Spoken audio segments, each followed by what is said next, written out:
오늘 하나님께서 우리에게 주신 말씀을 로마서 1장 1절부터 2절 말씀입니다.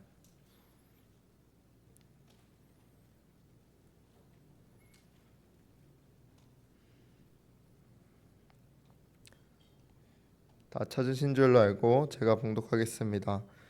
예수 그리스도의 종 바울은 사도로 부르심을 받아 하나님의 복음을 위하여 택정함을 입었으니 이 복음은 하나님이 선지자들을 통하여 그의 아들에 관하여 성경에 미리 약속하신 것이라. 주님의 말씀입니다.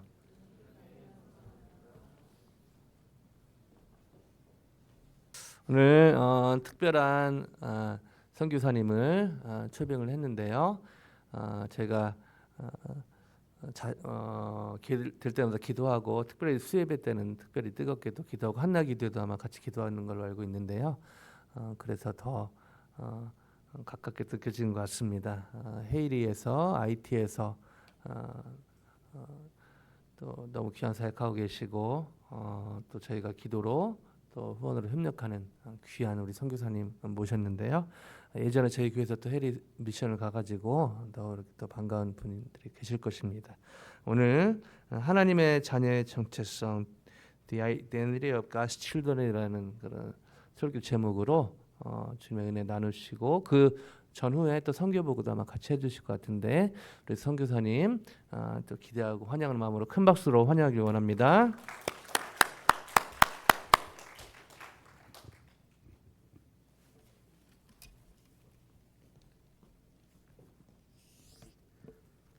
여러분 반갑습니다.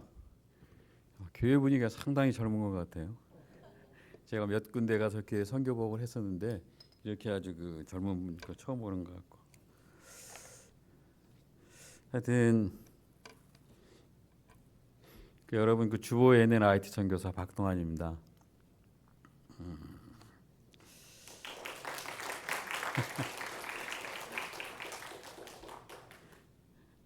제가 이제 여러 가지 상황 때문에 몇 달 동안 이렇게 좀 관계성에 자주 안 서다 보니까 많이 이렇게 어눌하니까 많이 격려해 주시고 지금 저랑 박수 쳐주시면 감사하겠습니다.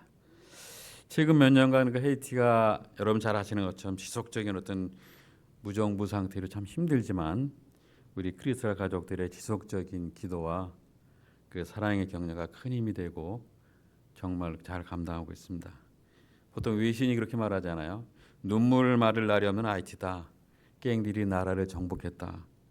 이런 보도할 정도로 지금 상황이 여전히 녹록지 않은 건 사실이에요. 그러나 저희 부부 마음 깊숙이는 헤이티 민족의 영혼에 대한 그런 관심이 더욱더 지속되고 있음을 고백드립니다. 그래서 연초에 저희가 더욱더 건강한 모습으로 정말 빨리 하이티 사역을 감당하기 위해서 그동안 미뤘던 이성환 선교사의 망막 박리 수술을 저희가 받기 위해서 이제 한국에 나갔었습니다. 그래서 가능한 빨리 받고 우리가 한두 달 뒤에는 다시 선교지에 복귀하자 이제 그런 마음으로 갔는데 좀 지병이 있는 영향 때문인지 상황이 생각보다 심해서 좀 4번의 망막 수술과 2번의 백내장 수술, 뭐 레이저 수술, 뭐 여러 가지 그 안과 관련 수술을 다 받았던 것 같아요. 그래서 지금도 통원 치료를 받고 있는 상황이라서 저만 먼저 비교에 들어오고 집사람들도 한국에서 한 달에 한 번씩 치료를 받고 있습니다. 여러분이 기도해 주시면 감사하겠습니다. 제가 시편의 말씀을 묵상하면서 하나님이 눈동자처럼 지킨다는 표현을 정말 많이 읽었지만 이번에 몇 개월 동안 그렇게 우리 집사람의 그 눈에 막 쑤셔대는 그런 주사방을 보면서 정말 하나님이 눈동자처럼 지키는 게 뭐라는 것들을 많이 체험했던, 아주 섬찟했던 그런 시간들이었던 것 같습니다. 그런 와중에 헤이티가 한국에서 2025년 1월 25일까지 여행 금지 국가가 되었어요. 저희가 나와 있는 사이에 상당히 당황스럽고 힘들었죠. 저희는 지금 실향민 같아요. 난민 같기도 하고 돌아갈 고향이 없는 것 같은. 그러나 그동안 비전센터 중심 사역에서 제자들이 잘 감당을 해서 지금은 줌과 그 왓츠앱으로 사역을 진행하고 있습니다. 제가 근한 20년 동안 사역을 돌아보니까 처음 3년 동안은 2006년 8년까지는 정말 끝이 보이는 긴 터널 사역을 했던 것 같아요. 하이티에서 초기에 다 그렇게 정착하기 힘들잖아요. 그래서 하나의 소망을 가지고 견뎌냈던 그런 사역이었었고, 그다음 2009년부터 19년까지 15년 동안은 마치 비포장도를 정말 신나게 달렸던 그런 사역 기간이었던 것 같아요. 지진 후에 힘들었지만 감사하고 즐거운 시간들이었고 사역의 지경도 넓어지고 지금의 사역의 기본 틀이 다 세팅되는 그런 시간이었던 것 같아요. 물론 이 기본적인 사역의 세팅에는 우리 크리스탈 교회 장로님 부부와 크리스탈 교회 가족 여러분의 동역이 정말 중요한 그런 자양분이 됐었습니다. 그러나 2020년부터 지금까지 그 5년 동안은 정말 무정부 상태로 끝이 보이지 않는 그런 터널 같아요. 그냥 터널 저 너무 아주 희미한 불빛만 보이는 것 같은, 보일 듯 말듯한 것, 그것을 지나면 큰 길이 있으라는 믿음을 가지고 기대감을 가지고 사역을 하고 있습니다. 제가 이번에 한국에 나갔더니 많은 사람들이 이제 한 20년 했으면 됐어, 이제 들어와, 헤이티는 이제 너무 오래 걸려, 막 그런 말도 많이 하고, 또 부모님도 90 다 되셨는데 전에는 가면 이렇게 열심히 사역해, 뭐 고생, 그거 힘들지만 건강에 잘해 그러더니 어머님은 집에 가면, 시골 가면 더 자고 가라고, 아버님은 가족이 살 수 없냐고 그런 표현 하시는데, 물론 그때도 순간적으로 마음이 좀 흔들렸지만 그러나 다시 기대해 보면 IT가 저희가 사역할 현장인 것을 고백드릴 수가 있을 것 같습니다. 그 생각하면서 손만한 작은 구름 이야기하죠. 여러분, 누가복음 4장 25절에 보면 엘리야 시대에 이스라엘 땅에 지독한 가뭄이 들어서 3년 6개월 동안 비 한 방울 내리지 않았다는 그런 내용이 나오지 않습니까? 그래서 그로 인해서 백성들이 고통이 이만저만이 아니었습니다. 그러면서 관련된 열왕기상 18장 42절 44절에 보면 하나님의 사람 엘리야가 갈멜산 꼭대기에서 자리를 잡고 하늘을 우러서 비가 내려오기를 간절히 기도하는 내용이 나오지 않습니까? 그래서 머리를 두 무릎 사이에 넣고 목숨을 건 기도를 드렸다, 이렇게 성경에 나와 있습니다. 엘리야는 기도를 드리면서 순간순간 사원에게 올라가서 바다 저쪽에 정말 비를 실은 구름이 떠오르는지 바라보라, 이렇게 말하는 것을 봅니다. 그래서 사원이 7번 갔다 와서 이르기를 지금 손만한 작은 구름이 떠오른다고 하는 내용이 나옵니다. 이 말을 들은 엘리야는 왕과 백성들에게 비를 그렇게 맞이할 그런 피할 채비를 하라고 그렇게 말하는 것을 볼 수가 있습니다. 이처럼 하나님의 사람들은 손만한 어떤 그런 작은 구름 속에서도 하나님의 뜻을 읽고 하나님의 솜씨를 보게 되는 것입니다. 하나님의 사람은 다른 것입니다. 다르다고 생각합니다. 아니, 달라야 한다고 생각합니다. 그래서 가만히 있는 사람에게는 아무 일도 일어나지 않는 것 같아요. 그래서 하나님께서는 손만한 작은 구름을 보고 자신의 미래를 던지는 사람들의 손을 잡아주실 거라는 생각이 들었습니다.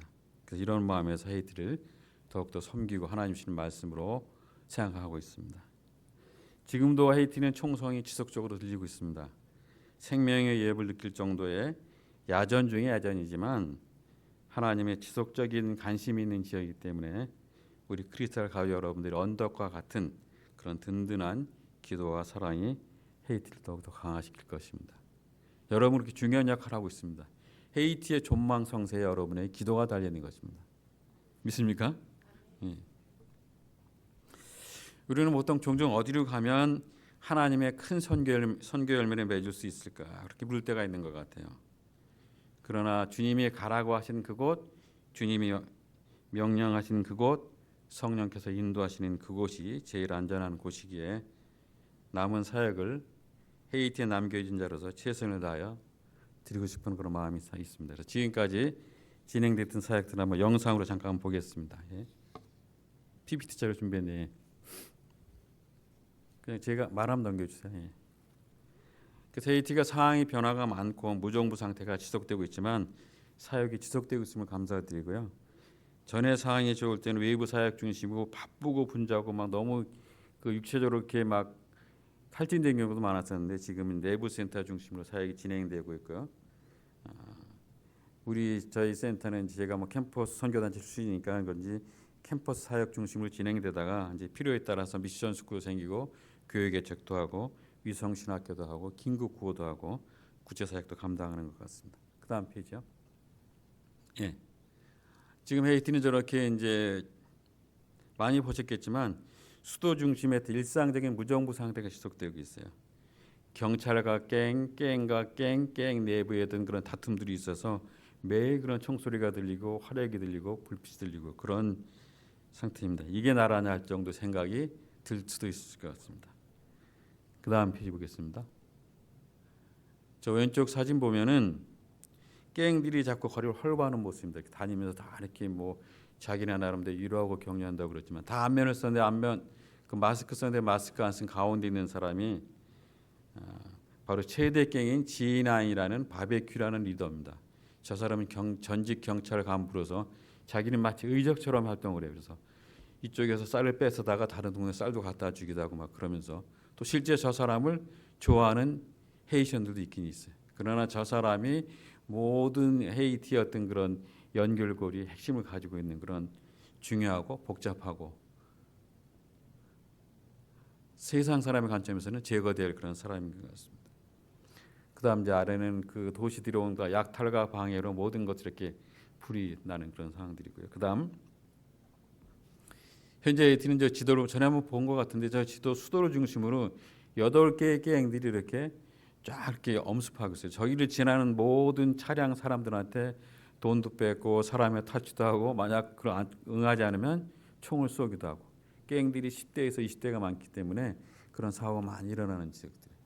저기 이제 400M 불어정오 하시면 알겠지만 까쌍마오조로 해가지고 저희 그 이따 조금 설명했지만 센터가 있는 지역의 갱들인데 저 갱들은 그냥 그 저희 센터가 좀 시작할 때는 아주 조용한 갱이었거든요. 용돈 뺏고 막 그러는데 저희가 이제 납치 전문으로 특화되면서 지금은 아주 두 번째 갱으로 활성화되어 있는. 그래서 저 갱들의 그 역할들이 상당히 지금 헤이티를 어렵게 만들고 있습니다.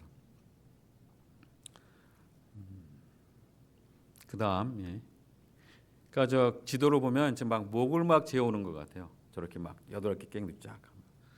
그래서 2021년에 대통령이 자기 자택에서 암살당하고 또 2021년 8월에는 제2차 지진이 2010년에 났던 엄청난 지진보다 더 크게 났고 그다음에 그 이후로 갱들에 의해서 무정부 상태가 지금까지 지속되고 있는 것이 우리 헤이티의 그런 모습입니다.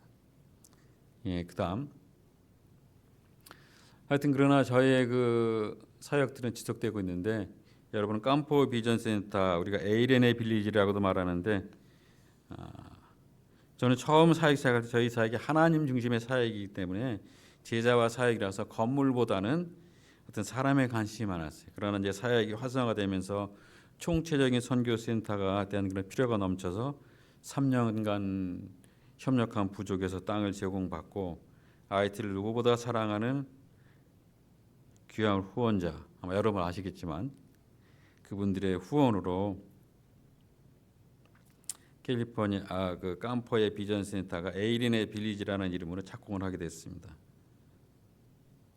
정말 저는 저 센터를 세우면서 같이 후원했던 분들, 같이 기도하는 분들과 함께 저것이 정말 헤이티를 변화시키는 모짜리판이 됐으면 좋겠고 나룻배가 됐으면 좋겠고 헤이티를 변화시키는 그리스도의 큰 사랑을 나눌 수 있는 그런 사랑방이 됐으면 좋겠다는 그런 마음으로 시작을 했고 이것을 통해서 정말 청년 대학생 10만 명이 목회자 1만 명이 재교육 받으면 재교육 받고 충전이 되면 수백 년 된 그런 노예의 문화가 예수 그리스도의 문화로 바뀔 수 있고 민족이 복음화되고 푸르고 푸른 그리스도의 계절이 헤이티에도 올 수 있겠다는 그런 그렇게 마중물로 들여지는 저희가 될 수 있겠다는 그런 마음으로 에이렌의 빌리지를 기대하며 건축을 시작했습니다. 그래서 매일 그 일은 너무 신나서 매일 5시 반에 가서 기도 6시까지 예배드리고 6시부터 오후 4시까지 작업하고 그 일이 육체적으로 힘들었지만 정말 재미있게 즐겁게 사역을 감당했었어요.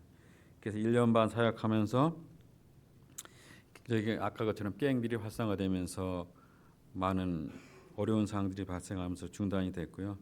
한 7-80% 정도 공정이 진행됐는데 갱들의 행포와 무정부 상태로 중지가 됐습니다.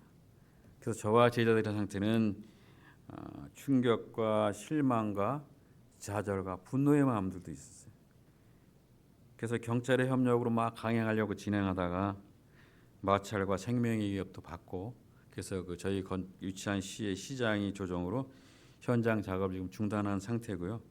그러나 작년부터 공동체의 저 기도 제목 가운데 이 현장을 위한 기도들이 많이 나오면서 그다음에 시에서 연락이 오고 언제 다시 진행할 거냐 이런 얘기가 있는 상황입니다. 그래서 아마 저희가 믿음의 눈으로 바라보면서 지금 진행하고 있고요. 정말 꼭 필요한 곳이고 너무나 중요한 곳인데 하나님이 저 지역을 홀딩할까 하는 그런 마음들로 많이 기도하고 고민하고 하나님의 뜻을 묻곤 했던 그런 기간들이기도 합니다. 근데 제가 얼마 전에 한국에 가서 이제 한 1974년에 CEC를 중심으로 민족복음화 운동인 엑스포로 74라는 게 진행이 됐어요.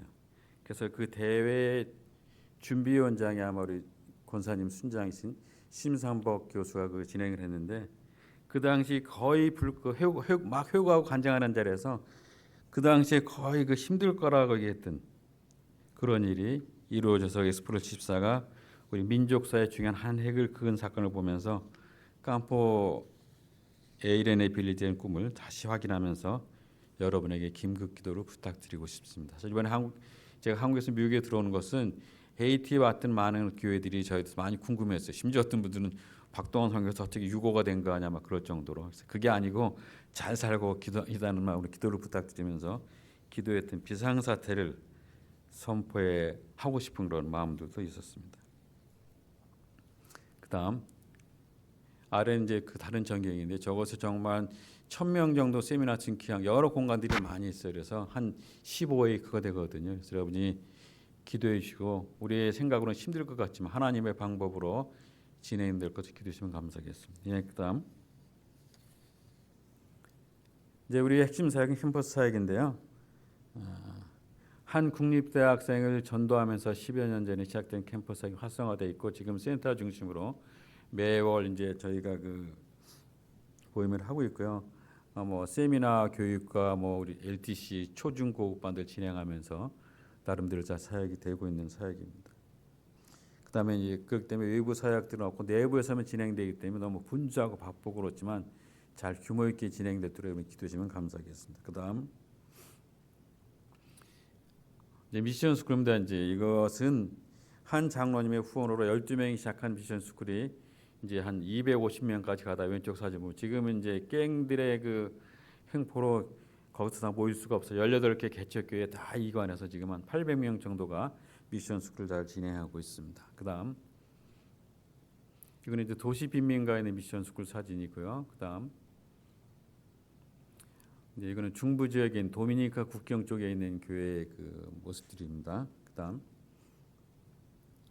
이제 위성신학교는 한 대학생 그룹의 요청으로 시작됐는데 미국의 IT의 유명한 신학대랑 그 MOU를 맺어서 저희가 2년 과정의 신학교를 진행하고 있는데 아직 잘 진행되다가 작년부터 지금 휴교된 상태입니다. 그다음 교회 개척은 이제 수도를 중심으로 진행되다 지금까지 18개 교회가 개척이 됐고 5개 교회가 개척을 대기 중에 있습니다. 여러분 보시면 알겠지만 그 저렇게 잘 완공된 교회도 있고 부분적으로 된 교회도 있고 한 천장이 없는 교회도 있고 저희 개척의 원칙은 뭐냐면 그 현지 분들이 50%를 준비하면 저희가 50%를 지원해 주는 건데 실제는 뭐 현지 분들이 한 20-30% 준비하면 저희가 7-80%를 지원해서 이렇게 완공을 하는 교회도 있고 완공을 못하는 교회도 있고 그래서 저 상태에서 계속 나가고 있습니다. 그다음 이제 수도 동부 쪽에 이제 도미니카는 방향에 있는 교회들이고요. 그다음 이거는 전번에 2차 지진 났을 때 다 교회가 무너지는 곳에 재건하는 교회들의 모습입니다. 그다음 이제 교회 개척 이제 남부 산간 지역에 있는 교회들이 이렇게 그냥 저런 예배를 드리고 그냥 자기 재정이 된 벽돌 하나씩 쌓고 이렇게 하고 있습니다. 그다음 남쪽에 있는 도시 빈민가 쪽 교회들이고요. 예. 그다음 이제 구호 사역들은 저희가 주 사역은 아니지만 필요에 의해서 급할 때 긴급하게 중요성보다는 긴급하게 진행을 하는데 그 전까지는 저희가 이제 교회에 가서 이렇게 전달해 줬는데 지금은 갱들이 다 뺏겨요 중간에. 그럼 그래서 이제 센터에 와서 비공식으로 전달해 주고 있습니다. 예, 그다음 우리 여기 스무먼스 겟세마네 기도회 그런데 저희도 이제 주일에는 주일 예배와 겟세마네 기도회 지금까지 저희가 연중무로 저희 그 센터가 생긴 이후에 한 번도 쉬지 않은 그런 모임입니다. 그래서 주일날 오는 18개 개척교회 모든 교회 그 리더들과 그다음에 캠퍼스 스태프들과 그다음에 리더들이 다 모여서 지역 주민들이 모여서 예배드리고 찬양하고 기도하는 그런 모습인데 저 모임이 저희 공동체를 유지하는 그런 비결인 그런 모임인 것 같습니다. 그다음 외부에서 이제 식사하고 준비하는 그런 과정들이고요. 저희는 이제 마치 거의 무료급식소 같아요. 이제 예배 참석은 못하지만 밥만 먹기서 오는 사람이 훨씬 더 많고 그렇지만 그래도 그들을 섬길 수 있는 것이 감사하고 그것이 아마 복음의 통로가 될 거라는 기대감들이 있습니다. 그다음 미션 스쿨을 저희가 이제 말씀 축제를 하는데 미션 스쿨 하면은 그냥 전에는 우리 말하는 뭐 방과후 학교에서 국영수에서 이렇게 좋은 진학률을 보여주면 됐었는데 정말 진학률이 좋았어요 저희가 하면서. 근데 뭔가 좀 허전한 게 이렇게 열심히 훈련받은 친구들이 복음과 연결이 잘 안 되는 거예요. 그래서 이제 교사들이 제안을 해서 그러면 성경 암송과 말씀 읽기를 하자 진행한 건데 의외로 좋은 그런 반응들이 효과도 있는 것 같아요. 그래서 저희가 3달에 한 번씩 저런 대회를 해요. 그래서 의도적으로 상품도 잘 주고 귀하게 주면서 그 말씀을 읽을 수 있도록. 물론 지금은 그 어린 학생들이 머리로만 하지만 그리고 머리로 알았던 말씀이 가슴으로 내려가고 가슴으로 내려갔던 말씀이 삶으로 나타날 때 이것이 뭐 10년, 20년 걸릴 수 있지만 그래도 그런 것을 바라보면서 말씀 축제를 진행하고 있습니다. 초학생들이 이렇게 말했어. 성경을 암송하는 것은 크리스천의 삶에서 무엇과도 비교했으면 가장 큰 유익이다. 그렇게 표현하고 있는데 정말 그런 것 같아요. 그래서 우리 어린이들이 지금은 이제 10년 하니까 8년, 9년 하니까 그런 교회에서 이제 캠퍼스 사역에 멤버들을 많이 조인하고 있어요. 그다음에 이제 그것과 마찬가지고요. 그다음에 이제 특별 미션 스쿨에서 뮤직 스쿨이 있어요. 그래서 우리 해시원들이 잘하고 좋아하는 게 찬양하고 악기인 것 같아요. 여러분 직업을 선택할 때 잘하고 좋아하는 것 중에 보통 뭘 합니까? 좋아하는 것이 아니라 잘하는 것을 직업으로 선택하러 저는 배웠었는데 지금 모르겠어요. 근데 우리 해시원들이 잘하고 좋아하는 게 찬양이라 저걸 통해서 그리스도의 복음을 전하는 모바일 찬양팀을 만들어서 지금 그 전시와 같은 와중에서도 지금 센터 주의를 지금 전도하며 사역하고 있습니다. 저희가 사역을 몇 개 이렇게 소개드리는데 이 사역하면서 늘 생각하는 기준이 뭐냐면은 어떤 랄프 인터가 말했던 내용이 많이 참고가 되는데 선교 원칙에 5가지 전략이 저희 있습니다. 저희 브릿지 미션은 첫 번째 뭐냐면 선교의 주체가 하나님이라는 거죠. 우리는 단지 선교의 동역자로서 선교에 동참한다. 선교의 주체가 하나님이라는 것은 그 마음을 알면 상당히 우리의 마음이 교만할 수가 없을 것 같아요. 내가 하는 일이 아니라 하나님께서 선교사를 하신다 이런 마음으로 선교사를 감당하고 있고요. 두 번째는 뭐냐면 선교의 전략은 성령님의 지배와 인도하십니다. 여러분 사도 바울이 아시아 사역을 준비하다가 성령의 음성을 듣고 기도했던 아시아로 가는 것이 아니라 유럽으로 발길을 돌려서 유럽을 변화시키는 놀라운 인물로 사용되지 않았습니까? 또 여러분 잘 아는 언더우드 선교사는 원래 어디로 가려고 그랬었죠? 당시의 미전도 종족인 조선으로 오려고 그랬는데 하나님의 사람인 거꾸로 말한 것 같아요. 제가 조선이 아니라 인도로 그때 인도가 큰 땅이니까 인도로 가려고 그러는데 당시 미전도 종족인 조선으로 와서 한국을 제2의 선교 대국으로 만들었던 그런 일도 있죠. 그다음 세 번째는 저희는 선교의 핵심은 돈이나 경험이 아니라 믿음과 선교의 열정이다. 이 돈이 정말 중요하고 재정도 중요하고 하나님 바라보는 데 방해가 될 수도 있는 거지만 그러나 돈을 바라보지 말고 그것을 넘어서 하나님을 바라보면서 사역을 감당하기를 많이 기도했었습니다. 재정이 많이 필요하고 중요하죠. 또한 이 재정 때문에 많은 것을 뺏기는 분들도 있을 수도 있죠. 그러나 현장에서 적응은 참 힘들어요. 어떻게 보면 벼랑 끝에선 용기가 필요하지만 그래도 우리가 선교의 핵심을 잘 지키는 것이 중요하다는 생각을 이 일이 진행하면 하나님께서 여러 가지 방법으로 인도하시는 것을 볼 수가 있었습니다. 그다음 네 번째는 선교는 하나님의 일이기 때문에 하나님의 방법으로 감당하자. 선교의 여러 가지 사항들 때문에 어떤 아웃풋 때문에 상당히 무리할 수도 있어요. 하나님의 방법이 아닌 것들을 사역할 수도 있고 효과가 나타날 수도 있고 그러나 길게 봤을 때는 정말 하나님의 일을 하나님의 방법으로 진행됐을 때 하나님의 놀라운 관여가 있는 거죠. 간섭하심이 있고 그렇게 감당할 기도가 있고요. 다섯 번째는 선교는 성육신의 자세를 가지고 정말 겸손하게 된다. 선교 역사를 보면 선교의 실패 요인 중에 하나는 나보다 못한 사람을 다스리라고 컨트롤하려고 그러는 어떻게 보면 선교사의 제국적인 상대적인 우월주의 마음 때문에 그럴 수 있어요. 그것이 바로 섬김의 선교의 자세가 부족한 것 때문이죠. 저도 선교지 처음 가서 한 9살 내고 저 3년 동안은 막 열심히 가르치고 막 전하면서 막 못하면 야단도 치고. 근데 저를 돌아봤을 때 제가 정말 이 사람들을 섬기나, 정말 이 사람들이 못 먹고 못 배웠고 도둑질해가고 훔쳐가고 배신하고 그러지만 그렇더라도 이 사람은 하나님의 존귀한 창조물로 바라보고 형상으로 바라보고 섬기했을 때 저는 그런 마음이 아니었더라고요.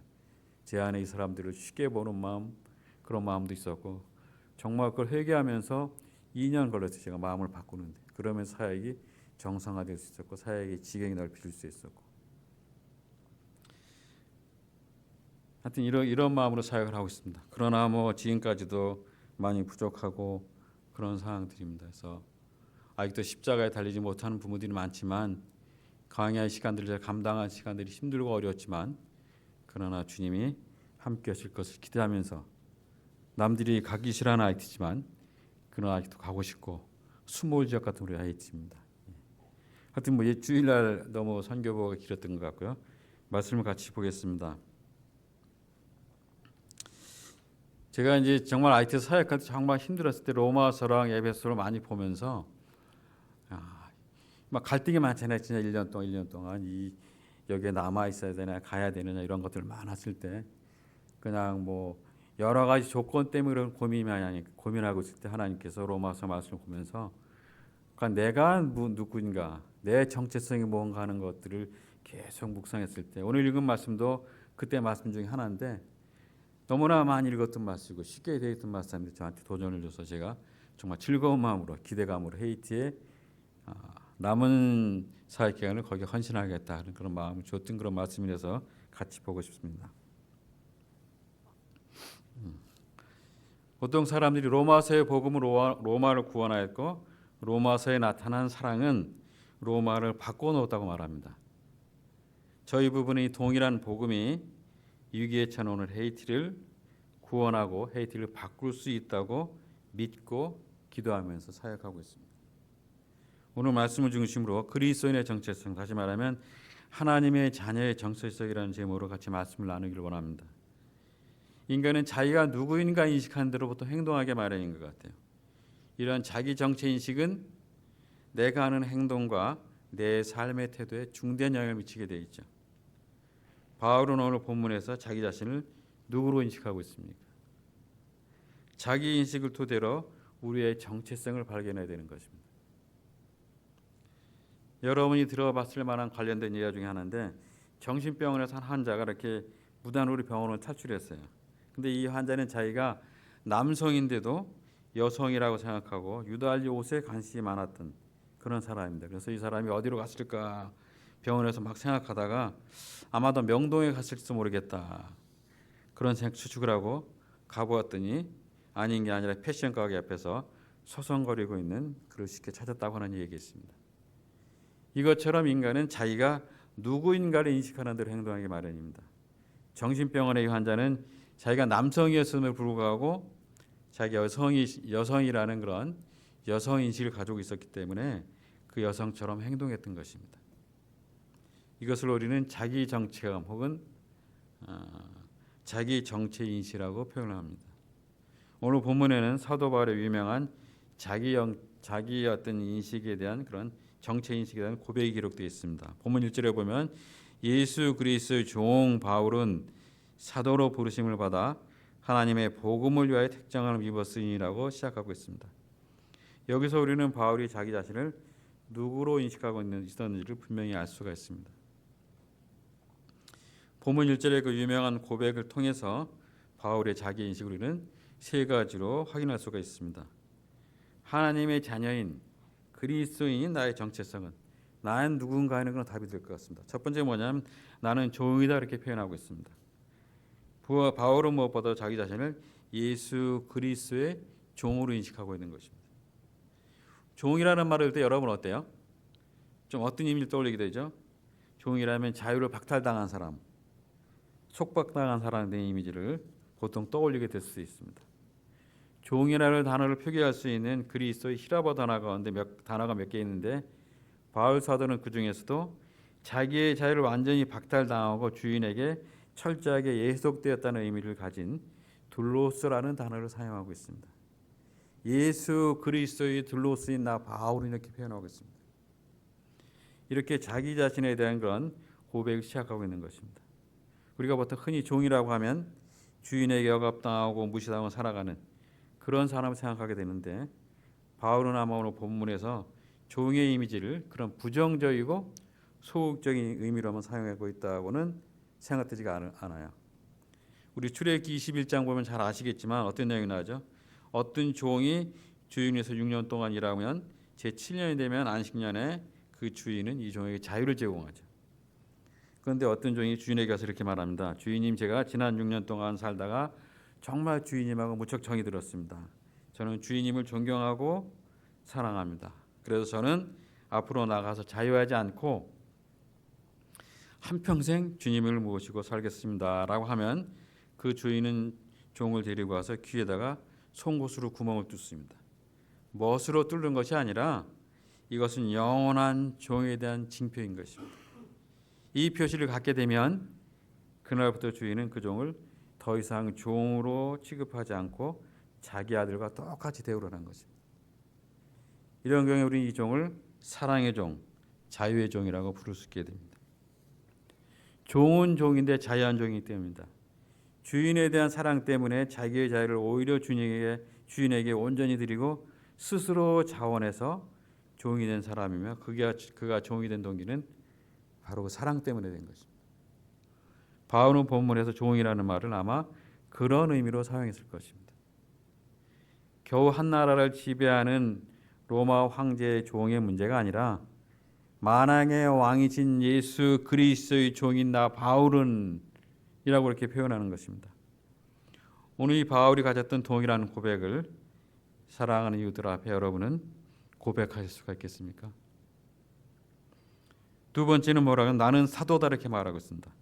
또한 1절에서 바울은 사도로 부르심을 받았다고 고백하고 있습니다. 보통 종의 삶이 이렇게 따분하게 느껴지는 이유는 자기 마음대로 살 수 없다는 것 때문에 그렇습니다. 그러나 만약 그 종이 매우 중요한 사명을 받은 종이라면 어땠을까요? 바울은 자기 자신을 종으로 인식할 뿐만 아니라 동시에 사도로 인식하고 있습니다. 종은 종인데 사도로 부르심을 받은 종을 말합니다. 보통 우리가 사도라는 그런 말은 보내심을 받은 자 이렇게 많이 알고 있지 않습니까? 오늘 가장 유사한 개념을 찾는다면 아마 그 대사라고 할 수가 있겠죠. 한 나라를 대표하고 그 나라가 매우 중요한 임무를 받고 파송을 받은 사람이기 때문에 그렇습니다. 그래서 사도의 자격은 반드시 자기를 보내시는 높은 분과의 만남을 해야 되는 것입니다. 바로 이것이 사도의 자격인 것입니다. 그리고 그 사명 앞에 목숨을 거는 것이 사도죠. 그래서 사도의 자격 중에 하나는 예수 그리스도를 친히 본 사람이라야 사도가 될 수가 있다고 성경은 말하고 있습니다. 우리 성경에 보면 그러나 바울의 그 사도직이 항상 문제가 되지 않습니까? 바울은 실제로 예수 그리스도와 함께 다른 제자들처럼 살았던 그런 제자는 아니지만, 그러나 바울은 이렇게 말하고 있습니다. 나도 그 주님을 친히 만났다. 다메섹 도상에서 나도 그 주님을 만났다. 그리고 그 주님이 내게 친히 그 임무를 주었나라고 고백하고 있습니다. 그래서 종종 바울은 자기의 사도직이 문제가 되는 부분에서 자기의 변명을 할 때 이런 표현을 사용한 것입니다.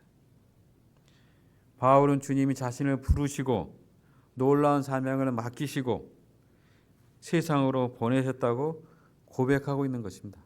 바로 이것이 사도의 고백인 것입니다. 우리 사랑하는 여러분, 우리는 우리 자신을 사도로 인식하고 있습니까? 좁은 의미로는 예수님의 12 제자 같은 분만 사도겠지만, 넓은 의미에서는 주님의 부르심을 받은 우리 모두가 사도적인 삶을 살아야 되는 것입니다. 내가 보내심을 받은 것처럼 나도 너희를 보내노라 이렇게 성경은 말하고 있습니다. 주님 앞에 나와서 나를 받아주시고 나를 용납하시고 나를 용서하시고 나를 새롭게 하시고, 그리고 이 복음을 전하기 위해서 다시 세상으로 나를 보내신 그분, 그런 의미에서 사도로 우리를 불러주고 계시는 주님의 음성을 여러분은 매일매일 듣고 계십니까? 세 번째는 나는 전령이다 이렇게 말하고 있습니다. 본문에서 바울은 자기 자신을 복음의 전령으로 인식합니다.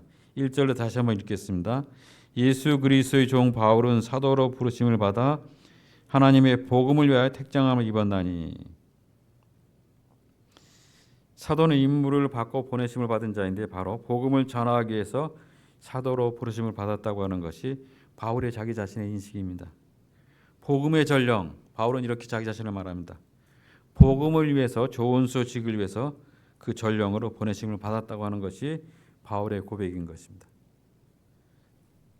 우리 사랑하는 크리스찬 가족 여러분, 우리도 우리가 만나는 사람에게 보냄을 받은 우리의 이웃들에게 찾아가서 복음을 전할 수가 있습니다. 물론 잘하고 계시겠지만 당신은 자유합니다. 그리스도를 통해서 새로운 사람이 될 수가 있습니다. 구원이 가능합니다. 하나님을 섬길 수가 있습니다. 새로운 삶이 가능합니다라고 바로 이런 복음을 전하기 위해서 택정함을 입었나라고 하는 것이 바울의 고백인 것입니다. 바울은 또 이렇게 말합니다. 나는 이 복음을 위하여 하나님과 사람 사이의 화해를 위하여 그리고 인간이 다시 하나님을 사랑하고 하나님을 섬기는 자로 변하기 위하여 이 복음을 전하기 위한 복음을 위한 전령자로 택함을 입었다고 말하는 것입니다. 바울은 이런 자기 인식에 근거해서 자기 역할을 또 고백하고 있습니다. 그렇다면 그러한 적재성을 가진 하나님의 사람이라면 내가 할 일은 무엇인가 하는 거죠. 사랑하는 여러분, 우리가 그리스도의 종이라면, 주께로부터 보내심을 받은 사람이라면, 우리가 복음을 위하여 택정함을 입었다면 우리의 삶은 어떤 삶이 될까요? 우리의 역할은 무엇이 되겠습니까? 우리가 그리스도인으로서 예수님의 종으로 부르심을 받아서 복음을 위해서 보내심을 받았다는 사실을 믿고 복음을 전하기 위한 전령으로 우리가 살기로 정말 작정한다면 우리가 할 일은 도대체 무엇이겠습니까? 무엇을 해야 하는가가 중요하죠. 그러나 우리의 사역이 사람을 상대로 하는 것이기 때문에 하루에도 수많은 사람들을 만납니다. 여기서 우리가 해야 될 사역은 너무나 심플하시오. 잘 알고 계신 것처럼 믿는 사람을 만날 때는 격려해서 그들의 신앙을 견고케 하고 믿지 않는 사람을 만날 때는 복음을 전하면서 살아가는 것입니다. 우리 스튜던트들이 많이 체험할 수가 있을 것 같아요. 그런 것들. 믿는 형제들을 만날 때 우리는 어떻게 할까 하는 것이 우리 본문의 1장의 8절부터 13절에 나와 있지 않습니까? 여러분은 신자들을 만날 때마다 그들의 신앙이 사도록 동기부여를 하고 있습니까? 그의 신앙이 성장하도록 그의 신앙을 강화하는 역할을 하고 있습니까? 바울은 이 역할을 감당하기 위해서 어떻게 했습니까? 우리 바울 서신 중에 보면은 아리스다고라는 그런 사람이 나오는 내용이 있어요. 이 인물에 대해서 가끔 언급한 것을 볼 수가 있는데 이 사람은 유명한 사람도 아니고 그냥 기적을 행하는 사람도 아니었습니다. 그런데 자세히 살펴보면 이 아리스다고라는 사람은 바울의 이제 3차 전도행 때부터 로마 감옥의 구금까지 언제나 바울이 어려운 일을 당할 때 항상 말없이 곁에 서주는 그런 사람임을 알 수가 있습니다. 어려운 때면 항상 바울 곁에 등장하는 이 아리스다고를 우리는 성경에서 볼 수가 있기 때문입니다.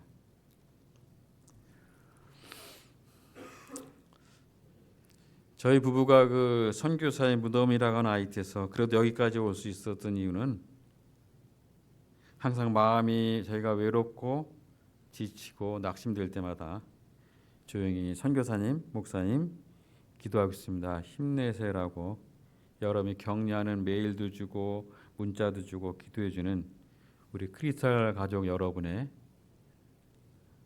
기도가 있었기 때문이라고 생각합니다. 여러분 한 분 한 분의 기도가 선교의 힘든 상황 가운데서 갱들의 위험이 점점 고조되는 삶의 현장에서 저의 믿음을 강화시키는 그런 역할을 했던 것입니다.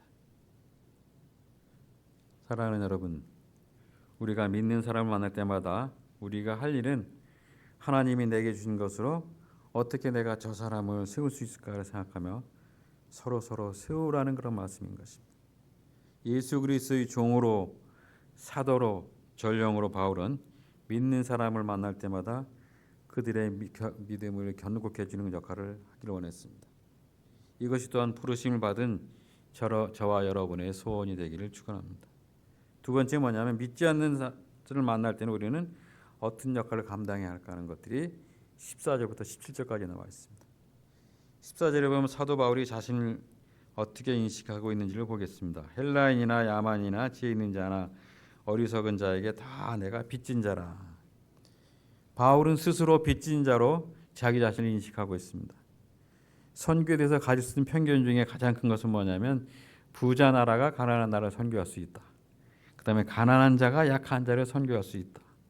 그 다음에 많이 배운 사람이 못 배운 사람에게 선교할 수 있다는 착각입니다. 어떻게 보면 아까 말씀드린 것은 상대적인 제국주의죠. 겸손의 선교가 아니죠. 여러분 로마의 자랑과 영광은 너무 잘 알겠습니까? 로마의 영광은 로마의 자랑은 그 힘에 있던 것입니다. 로마의 권력을 가지고 세계의 도로망을 설치해서 전 세계를 통하게 만들었습니다. 로마는 그 힘으로 세계를 정복했습니다. 그러나 로마가 하지 못한 일이 하나가 있습니다. 로마는 인간을 변화시키지 못했습니다. 로마는 사람을 구원할 수가 없었던 것입니다. 히랍의 찬란한 문화는 세계의 지성에 우뚝 섰지만 히랍의 지성으로도 인간을 변화시킬 수가 없었습니다. 단지 예수 앞에 왔더니 죄인인 나를 의롭다고 선포하시고 주님의 일을 선물로 주십니다. 나를 의롭다 하신 그날부터 의로움을 향한 열망을 내 속에 주시고 의롭게 살 수 있는 능력을 부어하시는 하나님이신 것입니다. 이 하나님의 복음을 누가 우리에게 이런 변화를 제공할 수가 있겠습니까? 내 인생길에서 믿는 사람을 만나면 서로 격려하고 도와서 함께 주님을 사랑하면서 살아가기를 바랍니다. 내 인생길에서 믿지 않는 사람을 만나면 내가 누구인지 그 복음이 없어서 하나님의 진노를 받을 수밖에 없는 그들을 가슴에 품고 정말 기도하기 바랍니다. 그리고 예수님은 당신의 구세주가 되십니다라고 복음을 전하시길 바랍니다. 나는 내가 누구인가라는 우리의 정체성을 알며 그리스도의 종으로 부르심을 받은 사도로 보내심을 받은 복음의 전령으로 우리 자신을 인식하고 복음을 위하여 택정함을 입은 우리 각자에게 주신 사역은 다시 말하지만 믿는 사람을 만날 때는 하나님의 주신 것을 서로 세우고 믿지 않는 사람을 만날 때는 저들의 삶에 변화를 줄 수 있는 복음을 전하는 것으로 내게 주어진 삶의 길을 살기로 원합니다라는 고백이 과연 나는 누구인가 하는 우리 자신들의 정체인식이고 내가 무엇을 해야 하는가 하는 우리 자신의 역할에 대한 대답이 되는 것입니다. 여러분이 여러 가지 모양으로 여러 가지 삶의 현장에 살아가고 있지만 나는 누구인가 내가 무엇을 해야 하는가의 도전을 정말 즐겁게 반응하면서 믿음과 소망과 사랑의 공동체인 우리 크리스탈 교회 공동체가 정말 하나님이 기뻐하시는 교회, 하나님이 주인이 되시는 교회, 하나님이 마음 놓고 쓸 수 있는 교회, 하나님이 즐겁게 쓸 수 있는 교회가 되도록 여러분이 기쁨과 기대감으로 함께하는 여러분 한 분 한 분이 되기를 축원합니다. 기도하겠습니다. 사랑하는 주님, 내가 누구인가라는 물음에 대한 대답과 내가 무엇을 해야 하는가에 대한 물음에 즐겁게 답할 수 있는 말씀으로 저를 도전하신 것을 감사합니다.